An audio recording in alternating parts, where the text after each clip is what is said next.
Nah, selanjutnya wa takhlilul lihyati, lan nyela-nyelani jenggot al-kassati kang tebal. Wa takhlilu asabi'il yadaini, lan nyela-nyelani piro-piro derijine tangan loro. Warrijlaini, lan derijine siki loro. Wa taqdimul yumna, lan dinginaken anggota kang tengan kanan alal yusra ing atase anggota kang kiwe. Wa taharatu, lan bersuci salasan hale telu, salasan kelawan telu, wal muwalatu lan nuli-nuli. Nah, sunah wudu selanjutnya adalah menyela-nyela jenggot yang tebal. Jadi bagi orang laki-laki yang memiliki jenggot dan jenggotnya itu tebal, itu ketika wudu disunahkan menyela-nyela jenggotnya. Nah, ciri-ciri atau kadar standar orang bisa dikatakan jenggotnya tebal atau tipis itu ada dalam syarah. Nah, kalau tebal itu diperkirakan orang lain itu tidak bisa melihat kulitnya, kulit dagunya. Berarti kalau ada rambut jenggot, kulit dagunya tidak terlihat, maka itu dikategorikan jenggot yang tebal. Nah, kalau lihyatul khafifah itu jenggot yang tipis, yaitu jenggot yang sekiranya orang lain itu bisa melihat kulit dagunya. Nah, kalau terlihat kulit dagunya, maka dikategorikan jenggot itu jenggot yang tipis. Nah, kalau bagi jenggot yang tipis itu kulit dagunya itu harus terbasuh ketika wudu, karena dagu itu masuk bagian muka. Membasuh muka itu hukumnya wajib fardu wudu. Nah, kalau jenggot yang tebal, sunahnya adalah takhlilul lihyah, yaitu cukup menyela-nyela saja. Menyela-nyela tuh apa namanya? Seperti begini, menyela-nyela ya, tuh, nyela-nyela tuh. Saya bahasa Indonesianya barangkali ada yang lebih tepat, ya ada yang lebih cocok untuk menyela-nyela jenggot yang tebal, itu silahkan masukannya melalui kolom komentar ya. Selanjutnya wa takhlilu asabi'il yadaini warrijlain. Jadi sunnah wudu selanjutnya adalah menyela-nyela jari-jari kedua tangan dan kedua kaki. Jadi yang nyela-nyela, nah seperti begini, itu nyela-nyela. Ya, saya bahasa Indonesianya belum menemukan arti menyela-nyela itu apa. Silahkan masukannya bagi sahabat-sahabat semua di kolom komentar. Apa bahasa Indonesia yang paling tepat untuk menyela-nyela jari tangan dan kaki? Ya, menyisir saya kira ya agak masuk juga menyisir. Seperti tim SAR sedang menyisir korban tanah longsor di kaki bukit gunung. Nah, itu bolehlah seperti itu, tapi ya agak-agak nyambung gitu ya. Nah, oke, kita lanjutkan. Jadi menyela-nyela jari-jari kedua tangan dan kedua kaki itu hukumnya sunnah. Nah, ini secara kesehatan ini sangat bermanfaat sekali, karena ketika kita menyela-nyela jari-jari tangan, berarti kotoran-kotoran yang ada di selak-selak tangan itu, di antara jari-jari itu bisa bersih ketika kita berwudu.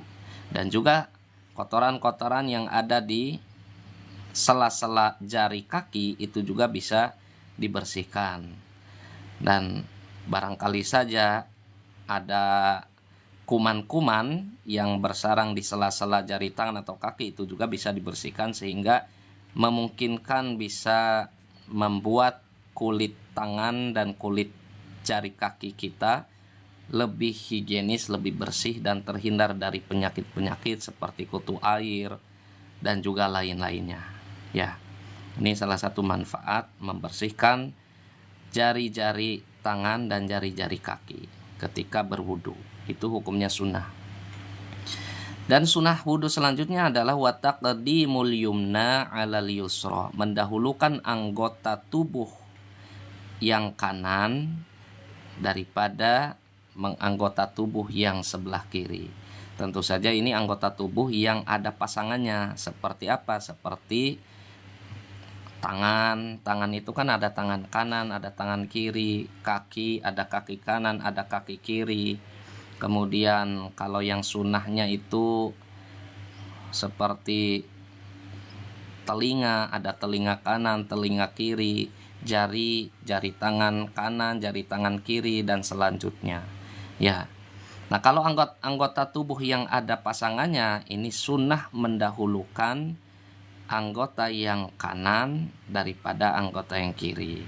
Ini hukumnya sunnah karena mendahulukan yang kanan atas yang kiri itu baik ya, dalam perbuatan baik. Tapi kalau anggota wudhunya itu tidak memiliki pasangan, maka tidak usah didahulukan. Contohnya membasuh muka, tidak usah membasuh muka bagian kanan, muka bagian kiri itu tidak ya. Atau membasuh apalagi kepala, mengusap kepala kanan, mengusap kepala kiri, itu tidak begitu karena tidak memiliki pasangan ya. Baik ya, saya kira jelas untuk sunnah membasuh mendahulukan anggota kanan di atas anggota yang kiri. Dan sunnah wudhu selanjutnya adalah wat-thaharatu salasan. Melakukan basuhan itu 3 kali. Jadi 3 kali itu adalah hukumnya sunnah. Nah, yang wajibnya adalah khususnya yang fardu wudhu, wajibnya adalah 1 kali. Nah, 3 kali itu hukumnya sunnah. Jadi kalau kita dalam keadaan terburu-buru, waktunya mepet, atau dalam keadaan darurat, itu tidak mengapa, artinya tidak apa-apa kita melakukan wudhu, apalagi yang anggota yang wajib, yang fardu, melakukannya cuma 1 kali basuhan, itu tidak apa-apa dan dianggap sah. Nah, kalau kita waktunya senggang, airnya banyak, atau dalam keadaan tidak darurat, maka lebih baik melakukan pembasuhan atau pengusapan anggota wudhu itu, baik yang wajib maupun yang sunnah, itu dilakukan 3 kali, sehingga kita mendapat pahala sunnah. Dan yang terakhir dari sunnah wudhu adalah wal mualatu. Mualah itu artinya terus menerus, artinya berkesinambungan. Ini spesiali, ini khusus bagi orang yang memiliki terjangkit penyakit beser. Beser itu adalah rutinitas buang airnya sangat sering, sehingga ketika dia buang air, baik buang air besar, buang air kecil, ketika buang air maka dia disunahkan atau dianjurkan untuk berwudu, karena barangkali setelah berwudu akan buang air lagi. Ini bagi orang yang ini ya, mengalami gejala beser. Beser itu buang air terus menerus. Nah, sehingga waktu sholatnya juga kan agak keganggu ya. Nah, mualah ini. Baik, saya kira cukup pembahasan pada sesi ini. Kita fikih takrib, syarahnya Fathul Qorib itu dengan bermazhab Syafi'i. Pembahasan spesial hari ini adalah mengenai bab wudu. Sekira cukup, terima kasih. Dan barangkali sahabat-sahabat ada yang perlu disampaikan, entah itu masukan, kritik, saran, silahkan cantumkan di kolom komentar. Dari saya mohon maaf barangkali masih banyak kekurangan, dan terima kasih. Wal afu minkum. Wassalamualaikum warahmatullahi wabarakatuh.